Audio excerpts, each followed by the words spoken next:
Jolin est conteur, comédien, chanteur, auteur. Il est aussi un ardent défenseur de sa langue, le poitevin. À Pougny-Hérisson, où il aurait découvert le nombril du monde, rencontre avec un artiste à l'énergie communicative et au bilinguisme assumé. Je suis né dans une famille de paysans de Vendée.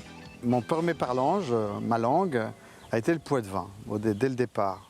C'est la langue de l'enfance, c'est la langue de la construction intime, de tout ce qui est fragile et irrationnel en nous. Parler une langue, oui, mais avec qui? Et moi, je vois se profiler avec terreur mes parents vieillissants, le moment où je serai le dernier à parler la langue qu'ils m'ont transmise, à voir briller les mots dans le noir, ces mots qu'on a partagés tellement souvent. Gouvernier. Oui. Là, il ne nous entend plus, on dit Bérette, ça. Quelqu'un qui est Ah, mais gouvernier. maman était toujours gouvernière. Ouais.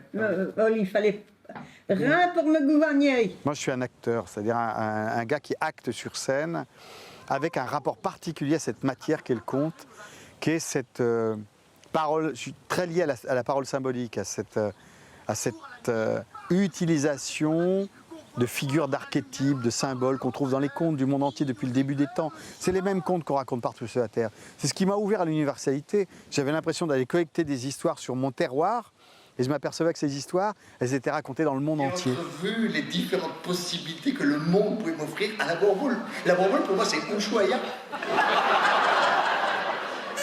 Dans la maison d'enfants à voir qui dormait, on avait un gars, un Parisien, qui avait 15 ans, moi il y en avait 12. Lui, il y avait de petites hormones qui glutaient, mais lui, il avait de grosses hormones qui glutaient. Et lui, grâce à une bonne maîtrise de la langue française, il racassait la plus belle démolitrice dans les douches. J'ai entrevu les infinies possibilités que pouvait me procurer une bonne maîtrise de la langue française. Donc je suis tombé immédiatement amoureux total de la langue française et de la fille de la directrice qui s'appelait Hélène. Et Alain, il aurait voulu dire tout ce qu'il y avait dans la ventraille, mais on me venait dans ma langue à moi. J'aime la communauté, mais j'aime me mettre à part de la communauté. C'est pour ça que je me suis mis sur la scène. Je suis dans la communauté, mais je me prends la meilleure place. Bienvenue à Pougny-Hérisson. C'est Pougny-Hérisson. Partout dans le monde, si vous êtes bien centré, vous y êtes.